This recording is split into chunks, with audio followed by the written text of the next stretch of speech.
Hello, my name is Angie Kumah, and I'm a Ghanaian PhD researcher at the Birmingham City University in the Public Health Department. Thank you so much, and I'm honored to be taking part in this year's Digital Innovation for Mental Health Conference. Today, I'm going to be talking about resilience and mental health in Ghana and how we can consider an appreciative approach to integrating our culture in mental health treatment and support. My current research looks into something similar, except this time around, I'm looking into mental health promotion within the Black, African, and Caribbean communities.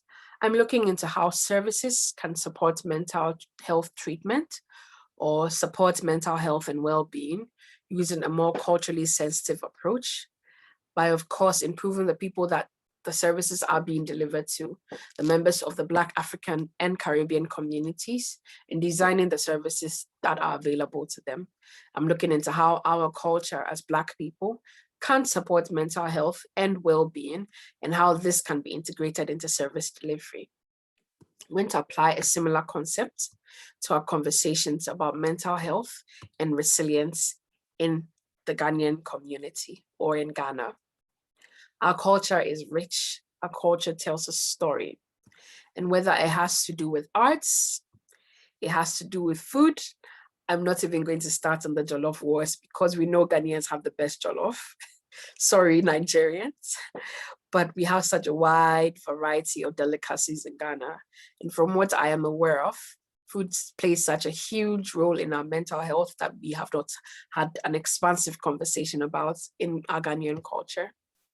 Our arts, our dance, our apparel, our festivals, the very essence of who we are is rich. It tells a story, it has a meaning, and it has the potential to support mental health and well-being if only we will integrate it properly. Our faith and our religion, there are pros and cons to everything, but the very essence of a Ghanaian will be their faith or their religion or what they believe in. And that's a huge part of who we are as Ghanaians. However, there exists the culture of silence in Ghana when it comes to conversations about mental health and mental illness and well-being.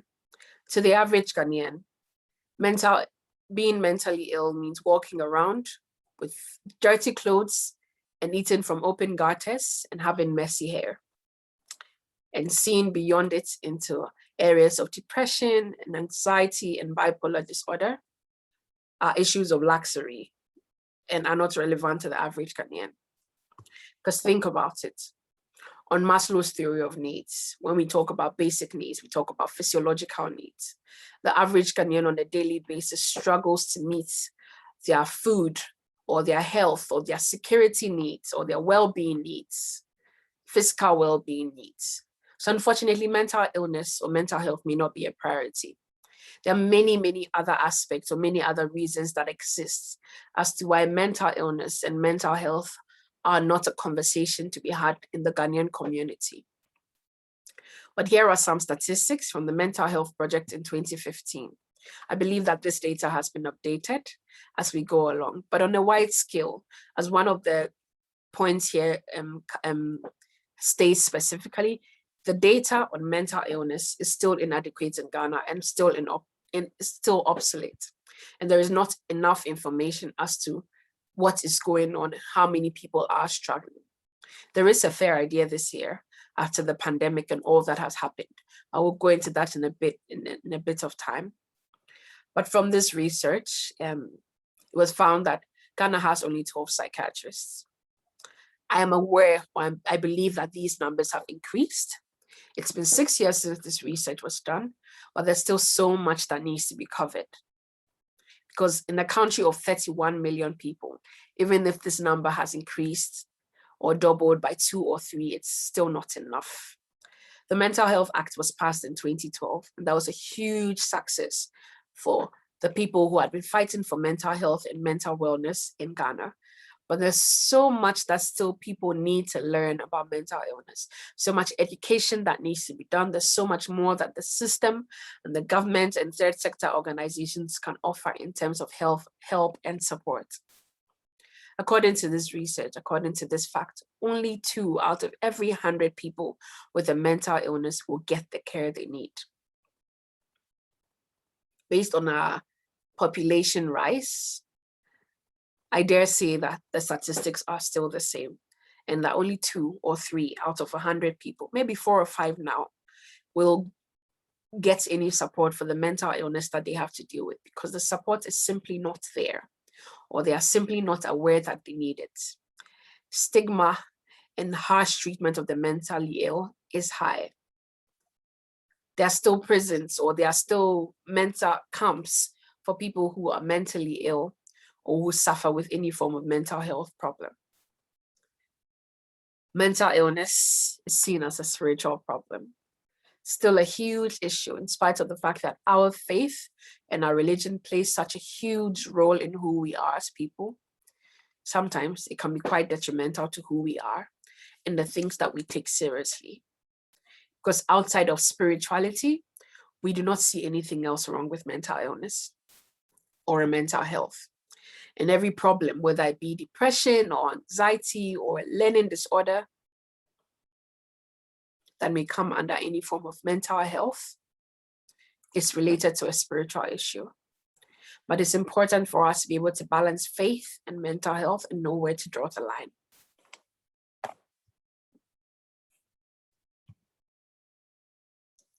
Currently, the Minister for Health, Honorable Kweku Agyeman, in accessing information from the WHO, in accessing information from the Mental Health Foundation, came up with these statistics, came up with this statement. And this was just about 3 weeks ago, that 3.1 million Ghanaians, representing 10% of the estimated 31 million population of Ghana, have one form of mental disorder or another, with 16,000 having severe cases.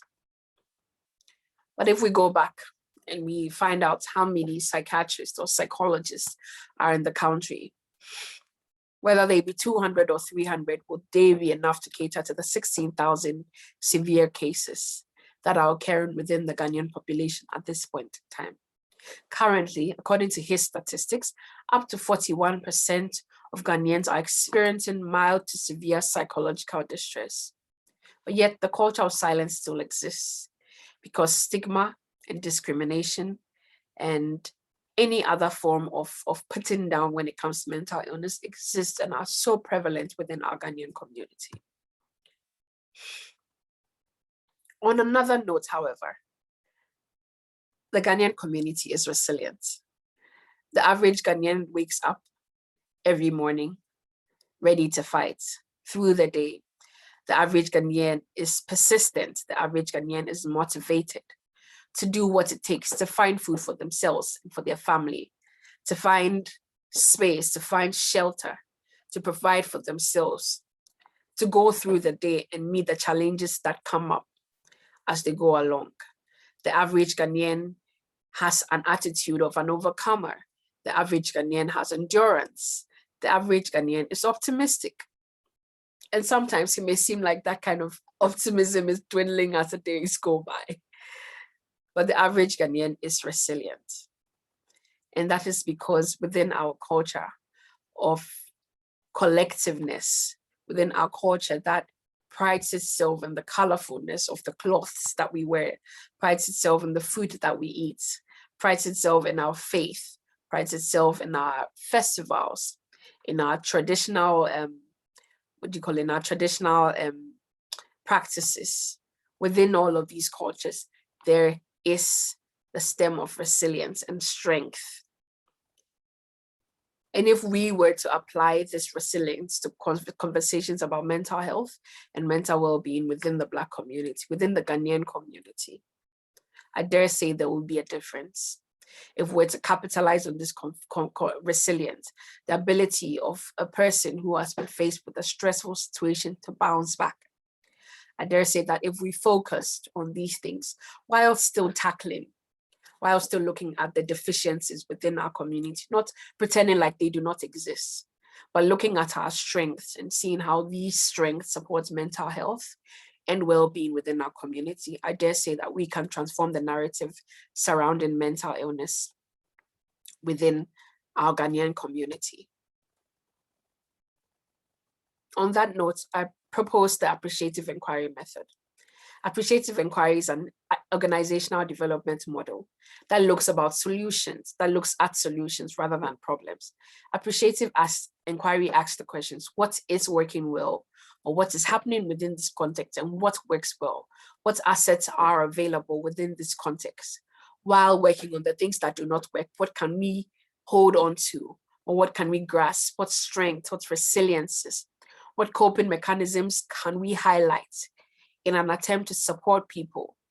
And in this context, when it comes to mental health and mental illness, how can our culture, how can aspects of our faith, our food, our music, our arts, our sports, who we are, the core of Ghanaians, supports mental health and well-being?